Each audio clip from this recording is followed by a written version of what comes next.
시진핑 중국 이미지 개선 주장, 외교부의 늑대들이 그의 뒤에서 울부짖는다. 라는 소식을 전해드리겠습니다. 한국 국민의 반중 감정이 날로 높아가고 있습니다. 중국에 대한 한국인의 적대감은 지난 5년 새 16.1%에서 40.1%로 수직 상승했습니다. 주변 4강 중 단연 1위입니다. 반면 우호감은 50%에서 20.4%로 급락했습니다. 동아시아연구원 EAI의 연례 주변국 호감도 조사 결과입니다. 일본보다 중국이 더 싫다. 한국인의 정서다. 미국 싱크탱크 시카고 카운슬의 최근 조사에서 한국인의 중국 선호도는 10점 만점에 3.1점으로 일본보다 낮습니다.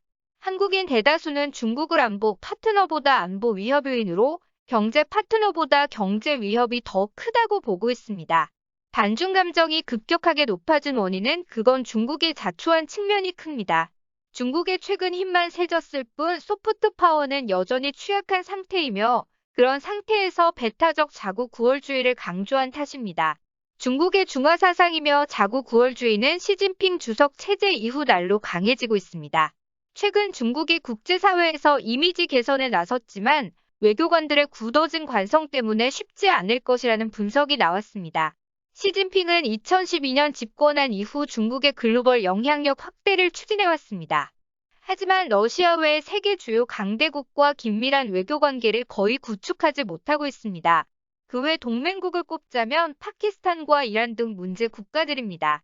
미 CNN은 2일 시진핑은 지난달 중국 공산당 중앙정치국 31일 연설에서 중국의 이미지 개선을 주장하면서도 현재 국제사회에서 중국의 이미지가 매우 좋지 않다는 사실에 대해서는 언급하지 않았다고 전했습니다.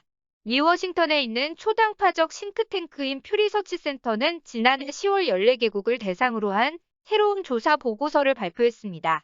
이 보고서에 따르면 선진국들은 최근 몇 년 사이에 중국에 대한 부정적인 인식이 눈에 띄게 커졌습니다.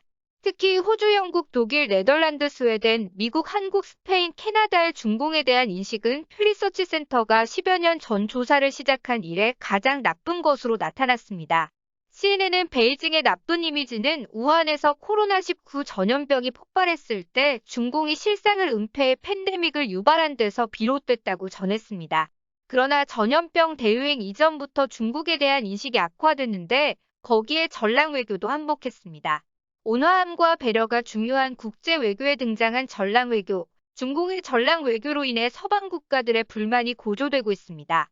그러나 중공 외교관은 오히려 전랑식 발언으로 승진했습니다. 2019년 7월 당시 파키스탄 주재 중국 대사관의 자오리젠 참사관은 미국 인권이 허위라며 비난했습니다. CNN은 자오리젠의 전랑식 발언이 논란의 여지가 있음에도 외교부 대변인으로 승진했다고 지적했습니다. 이후 다른 중공 외교관들도 그의 전랑 외교 스타일을 따라하기 시작했습니다. 지난 3월 중공 최고 외교관인 양제츠 외교 담당 정치국원과 왕이 외교부장은 토니 블링컨 미 국무장관, 미 제이크 설리번 국가안보보좌관과 알래스카에서 만났습니다. 양제츠는 2분씩 모두 발언을 하기로 한 약속을 무시하고 장장 17분간이나 발언했습니다. 양제츠는 미국은 중국을 내려다보며 말할 자격이 없다. 중국인들에게 그런 수법은 먹히지 않는다고 했습니다. 그의 발언은 중국 인터넷에서 급속도로 퍼져나갔고 여러 도시에서는 티셔츠에 이 문구를 찍어 팔기도 했습니다. 회의 후 미 외교가에서는 정상회담의 성과보다는 양제츠가 회담 전에 보여준 이상한 태도에 초점을 맞추는 모습을 보였습니다. 시진핑은 지난 31일 회의에서 친구를 널리 사귀고 국제 여론을 우호적으로 만들어야 한다고 강조했습니다.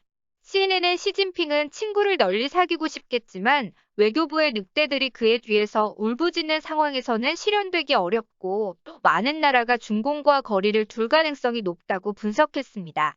오늘의 추천 영상은 중국판 GPS에 열을 올리는 중국 정부입니다. 끝까지 시청해주셔서 감사합니다.